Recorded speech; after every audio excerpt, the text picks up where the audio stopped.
we're doing here today is These 5 deadliest weapons make America's Army the best in the world.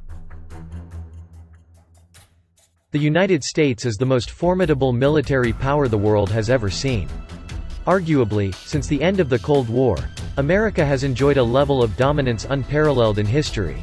Neither Rome nor the British Empire enjoyed such a level of superiority over rival powers.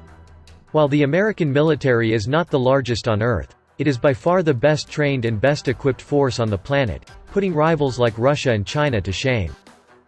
But it took generations to develop America's military into the world-beating force it is today, and it wasn't until the end of the Civil War that the U.S. fielded armies that could challenge European militaries on the battlefield. From then onwards, it took 2 world wars before the U.S. military finally established itself as the most dominant force on Earth.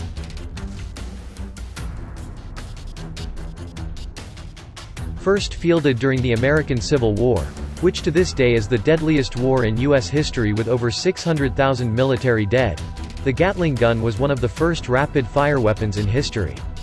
Consisting of multiple barrels rotating around a central axis, the weapon, invented by Richard Gatling, solved the problem of providing sustained fires for the first time in the gunpowder age. Initially, the U.S. Army, due to the service's conservative nature, was reluctant to adopt Gatling's invention. After Gatling had improved on his initial 6-barrel design that fired 350 rounds per minute, the Army did eventually adopt the new weapon. It was first used in 1864 at the Battle of Petersburg in Virginia. After the end of the Civil War, the Army used a 10-barrel Gatling gun that could fire 400 rounds per minute during various conflicts with the Native American population in what are now the western states. The Maxim machine gun eventually replaced the Gatling gun, but the crude hand-driven weapon heralded what was to come.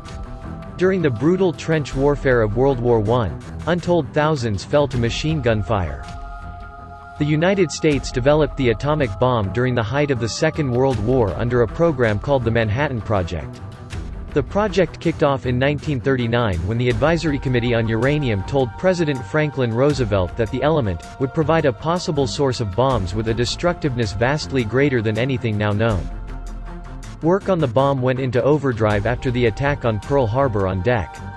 7, 1941, when the United States formally entered World War II against Nazi Germany and Imperial Japan.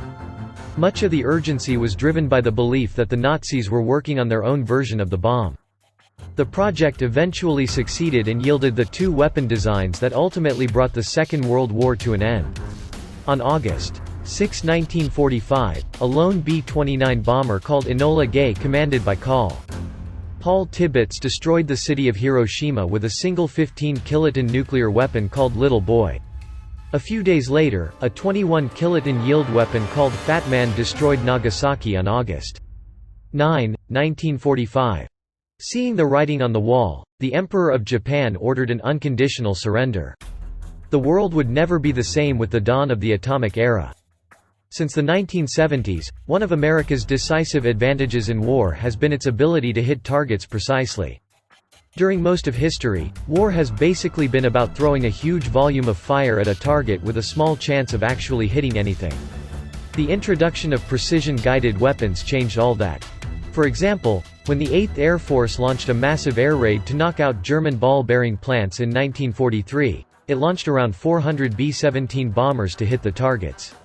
Most of the bombs, dropped at appalling cost in men and aircraft, didn't even come close to hitting their targets. The pattern has repeated itself over and over, and entire squadrons would be launched to hit a single target. More often than not, they wouldn't hit a thing.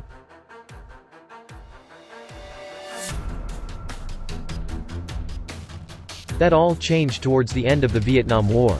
In 1972, laser-guided bombs allowed U.S. Air Force and U.S. Navy jets to hit targets precisely.